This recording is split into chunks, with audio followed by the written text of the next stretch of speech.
Jadi sesungguhnya mati syahid itu terbagi menjadi 3. Ada yang pertama syahid di dunia, syahid di akhirat. Itu yang tadi kita sampaikan. Orang yang dia berperang, tidak ada niat yang dia miliki di dalam peperangan kecuali satu, menegakkan kalimat Allah. Orang-orang inilah yang ditaruh oleh Allah dengan burung-burung di surga hijau. Mereka kemudian mendapatkan kenikmatan dari apa yang Allah berikan kepada mereka. Inilah yang dinamakan dengan syahid di dunia, syahid di akhirat. Ya. Kemudian ada yang kedua, syahid di dunia tapi tidak syahid di akhirat.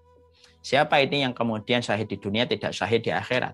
Orang yang berperang di jalan Allah tetapi niatnya bukan karena Allah. Niatnya karena dendam, niatnya karena ingin dipuji, niatnya karena ingin dapat sanjungan. Justru mereka inilah yang akan pertama kali masuk neraka.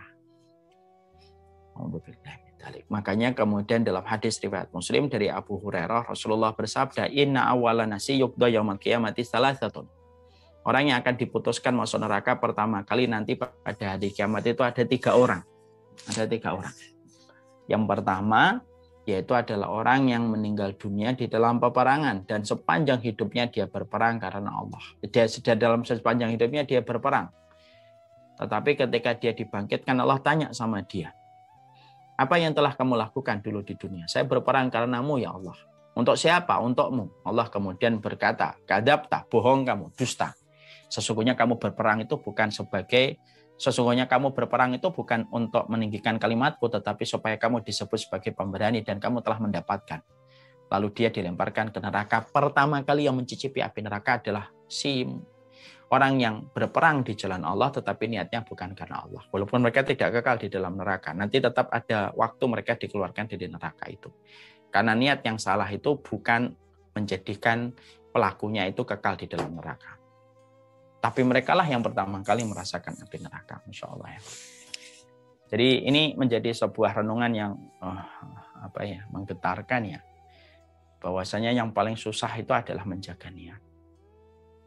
Ya, makanya nanti kalau kita dihisab, hisab itu ada 2. Ada hisab itu ada arat, ada munaqasyah. Kalau arat itu ditampakkan kebaikannya dan keburukannya. Kalau kemudian dia orang yang beriman, kalaupun dia memiliki dosa, nanti Allah buka dosanya di hadapan orang itu saja dan tidak diperlihatkan kepada orang lain. Lalu catatan dosanya itu dihapuskan oleh Allah dan tidak ada yang tahu kecuali dirinya. Saking Allah menyembunyikan dan tidak menghinakan dia nanti pada waktu di pengadilan Allah. Ini yang disebut dengan arat, dimudahkan. Ada yang namanya munaqasyah, hisab itu ada yang kedua, ada yang namanya munaqasyah. Munaqasyah itu apa? Yaitu adalah orang yang dihisab kemudian didebat, diteliti dengan betul-betul. Bahkan kemudian ditanya dan diselidiki dengan luar biasa.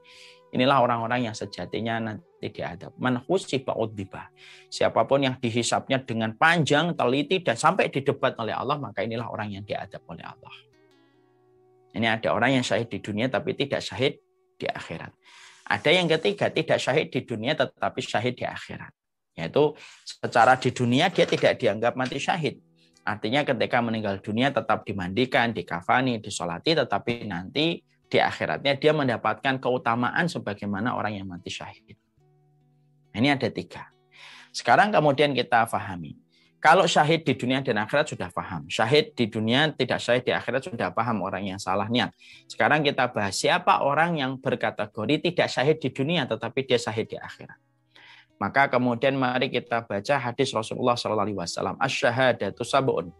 Sesungguhnya selain yang terbunuh di jalan Allah, selain itu ada yang mati syahid itu jumlah mereka itu ada 7.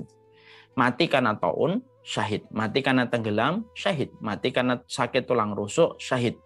Kemudian mati karena perut sakit, mati karena terbakar, syahid. Mati karena tertimpa benda yang kata syahid.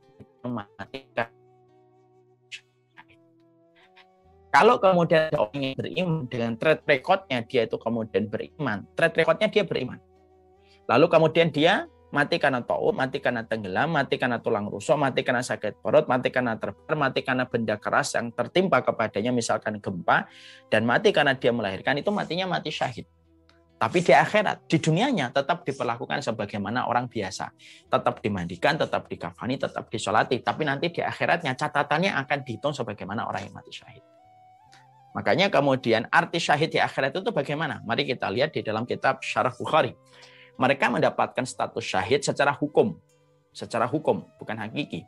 Itu karena karunia Allah. Ini karunia Allah. Jadi karena Allah memberikan karunia kepada umat ini, makanya Allah berikan 7 tadi. Orang yang sakit perut, orang yang taun, orang yang tulang rusuk, orang yang mati karena kecelakaan, itu mendapatkan mereka itu syahid nanti di akhirat. Apa yang mereka dapatkan? Allah menjadikan musibah yang dialami oleh umat ini sebagai pembersih dosa. Jadi ketika mereka tenggelam, tertimpa kemudian dengan benda keras, atau terkena dengan pandemi atau taun, maka kemudian itu membersihkan dosa mereka, menambah pahala mereka, bahkan akan menghantarkan mereka kepada derajatnya para syuhada kalau memang betul-betul berat mereka rasakan. Sakit perut itu kan macam-macam. Berbagai macam penyakit dalam itu kalau kemudian kita ridhoi dan kita isap, maka itu dinilai sebagai orang yang mati syahid di akhirat. Ya, orang yang mati melahirkan, mereka itu syahid di akhirat. Karena apa? Semua rasa kelelahan yang dia rasakan ketika dia menahan rasa sakit, ketika melahirkan dengan pecah ketubannya, darahnya kemudian juga pecah melebar kemana-mana, maka semua yang dirasakan itu akan menjadi sebab dia digugurkan dosanya, ditinggikan derajatnya, bahkan tidak menutup kemungkinan mereka akan menggapai derajatnya orang mati syahid secara hakiki. Nah, itu yang kemudian kita harus pahami. Nah, sekarang mungkin ada yang bertanya, Ustadz, bagaimana dengan orang yang mati terkena wabah pandemi? Nah, sekarang tinggal lihat. Sebagian ulama mengatakan pandemi ini disebut dengan taun. Berarti kalau dikategorikan taun, berarti ini kemudian mati syahid di akhirat. Kalau kemudian tidak dikategorikan kayak taun, ya dia tetap mendapatkan keutamaan. Kenapa? Orang yang sakit lalu dia ridho, tidak ada balasannya kecuali surga. Selama dalam kondisi ihtisab, mengharapkan pahala di sisi Allah. Selama mengharapkan balasan di sisi Allah Subhanahu wa taala, ini yang paling penting. Ya.